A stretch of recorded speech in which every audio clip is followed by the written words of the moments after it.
Nutrition has become one of the most overcomplicated, confusing topics on the planet. Low carb, low fat, high protein, no sugar, no joy. In this video, I'm going to show you exactly how my clients eat to lose up to 30 pounds in just 90 days without dieting, tracking, or cutting out their favorite foods. I'll share with you the exact nutritional strategies that we give them. I'll also explain why diets fail even when people eat healthily. And you'll also learn the real reason weight loss becomes effortless, and it's not what you think. But before I show you what they eat, let me tell you what they don't do, because this is where most people go wrong. So firstly, they are not obsessing over the wrong things. Most people stress about carbs versus fat, olive oil versus seed oils, organic versus processed. And while this stuff sounds important, it rarely actually moves the needle. Here are some more examples of things that don't actually matter as much as you think they do. Whether you should avoid gluten, whether you should eat less meat, if you should cut out sugar, swapping pasta for lentil pasta, obsessing over macros, weighing every gram of food, olive oil or coconut oil. None of this matters if you're still not addressing the real reasons why you overeat, or why you keep giving up and starting again every single Monday. And don't worry, I'll explain exactly what those reasons are and how to fix them at the end of this video. The second thing my clients don't do is strict meal plans. One of our clients, Rachel, spent hours scrolling through Instagram comparing influencers trying to find the perfect meal plan. And she finally bought one. It looked amazing. It was beautifully designed and it promised fast results. She felt motivated, excited, and followed it to the letter for weeks. And she even managed to lose a few kilograms. But then life happened. She had a stressful week juggling work deadlines and her son fell unwell. And suddenly the prep meals didn't happen. Takeout crept in and the weight started coming back. She reached out for support to the person who sold her the plan, but it took over a week to get a reply. And when she finally heard back, they basically just told her to try harder. This probably sounds familiar. And that's because meal plans are a waste of your time and money. They rely on willpower and motivation and do absolutely nothing to address the real reasons why you overeat. And the third thing my clients don't do is be super restrictive. They don't cut out carbs, they don't skip birthday cake, and they definitely don't say no to a glass of wine at dinner. They know that they don't need to be perfect. They don't need to be eating clean 100% of the time. They have drinks, they have dessert, they go on holiday, and they enjoy every bite. Because what gets you results isn't how perfect you are on social occasions and holidays. It's what you do the rest of the time that matters. And that's what we dial into with our clients. Because being all or nothing in your approach will cause people to binge, quit, and start over every single Monday. Sustainable weight loss is about being consistent, not perfect. Because consistency beats intensity. So now you know what my clients don't do. Here's exactly what they eat and drink. Because we don't believe in radical overhauls. In fact, we try not to change too much too fast. Because the more extreme the shift, the less sustainable and enjoyable it becomes. Instead, we keep it simple. We focus on small, realistic tweaks that can be maintained in the long term. For most of the over 1,000 women I've worked with, these exact habits create a small calorie deficit, which leads to steady and reliable weight loss. Nutritional habit number 1 is they follow a daily structure and eat at the same time every single day. Eating at regular times stabilizes blood sugar, reduces decision fatigue, and helps eliminate emotional or mindless eating. Second thing that they do is they eat more protein. Protein is the most filling macronutrient. It reduces hunger, helps control cravings, and preserves muscle mass during weight loss, which keeps your metabolism firing. The third thing they do is they fill up on high volume, low calorie foods. Foods like vegetables, fruits, and lean proteins, which are very low in calories, which means you can eat a very high volume, which makes you feel fuller and more satisfied. This makes eating in a calorie deficit much, much easier. Number 4, they cook mostly from scratch. Cooking meals from fresh ingredients means fewer hidden calories, additives, and ultra-processed foods. It also promotes mindful eating and a stronger connection to what you're putting in your body. Number 5, you guessed it, they stop snacking. Constant grazing keeps insulin levels elevated and prevents your body from accessing stored fat. But more importantly, snacking adds up. A recent study from Ohio State University tracked 20,000 people and found that on average, people that snacked consumed 500 calories per day just from snacks. That's another meal on top of your meals.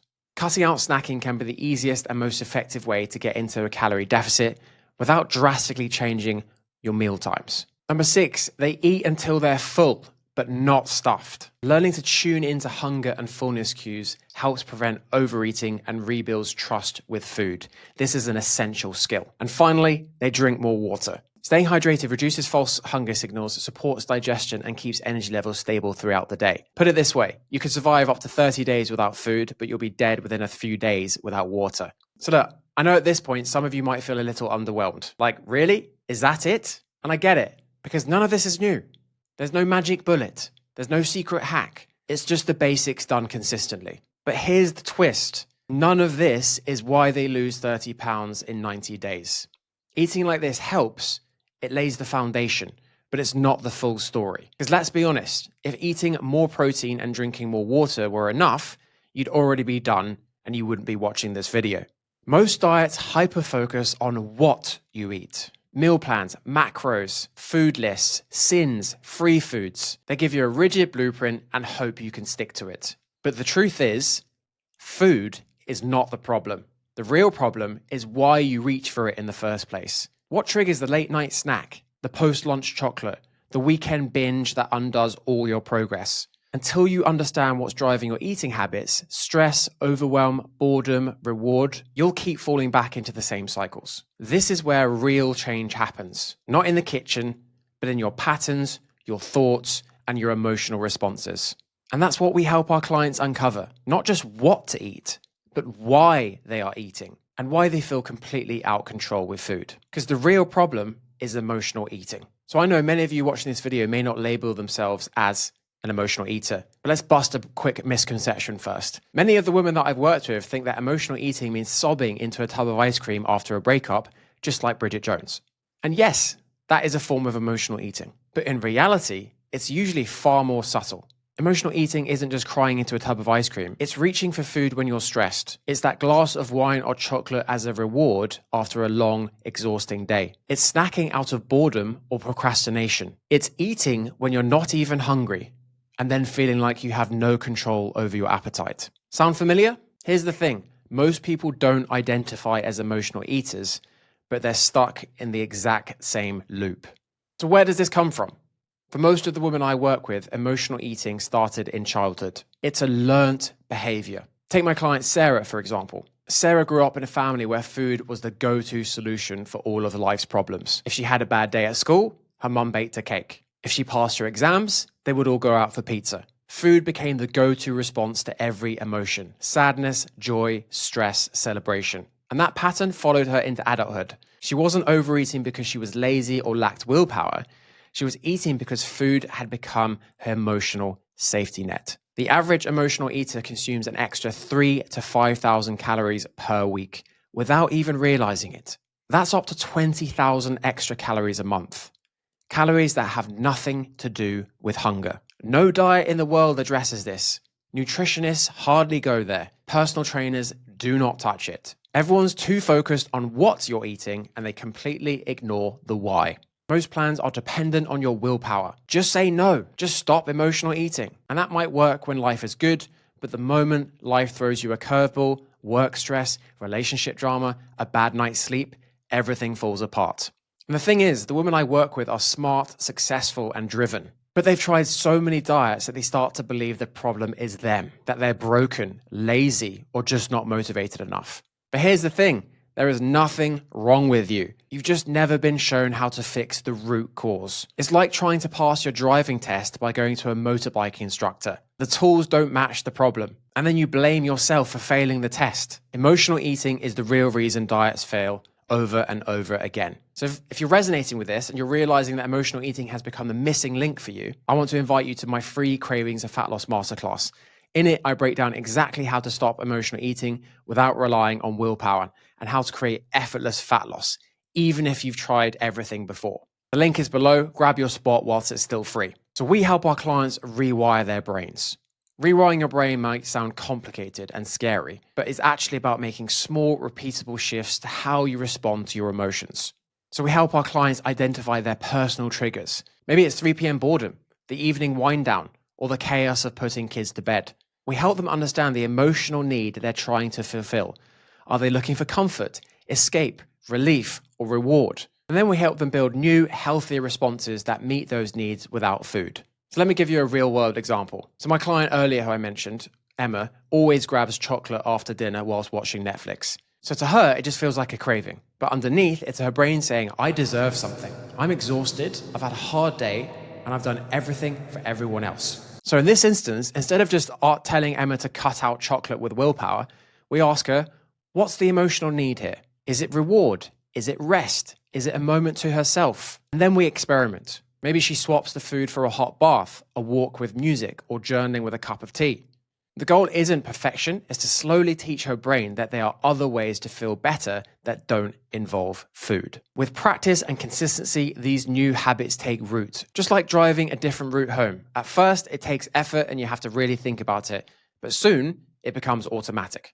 Food can serve many purposes. It can be a painkiller to numb sadness and anxiety, a reward after a hard day, an escape from overwhelm or boredom, or a punishment when you're stuck in guilt and shame. We don't fight those feelings. We meet them head on, with awareness, with compassion, with better tools. This isn't about being perfect. It's about rewiring your brain to respond differently, so food stops being your only solution. And when you rewire your brain, everything changes. You feel less hungry, you'll think about food less, you'll crave food less, and you'll finally feel in control. The guilt, the shame, the feeling of failure, they all start to disappear. You naturally eliminate up to 20,000 calories a month without dieting, restriction, or cutting out the foods that you love. You'll enjoy your life more and lose weight at the same time. This is the root cause of most women's weight gain. If you don't address this, everything else is surface level, and in many cases, doing more harm than good. So if you want to stop emotional eating, you need to identify your personal triggers, you need to understand the emotional need food is fulfilling, and then you need to experiment with new coping strategies that actually soothe the stress. So if you're sitting there thinking, this is exactly what I need help with, then the best next step is to book in for a food freedom breakthrough call with me, completely for free. On the call, we'll help you identify the emotional triggers that are keeping you stuck. We'll uncover why your current approach isn't working, and we'll map out a clear plan to help you rewire your brain so you can lose weight without dieting. Because if you want to stop starting over every single Monday, this is the best place to begin.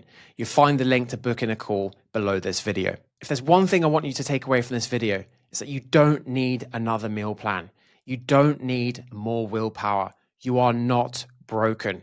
The real reason weight loss feels impossible isn't because you don't know what to eat. It's because you've never been taught how to break the emotional patterns that drive you to eat in the first place. When you rewire your brain, you don't just lose weight, you regain control.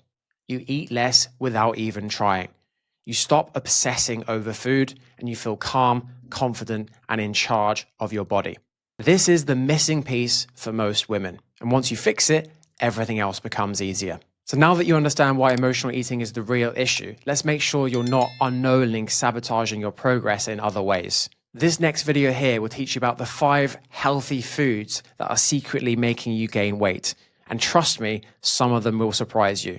They're foods that most people think are healthy, but they're secretly driving up cravings, energy, and fat storage. So click here to watch the video, and I'll see you there.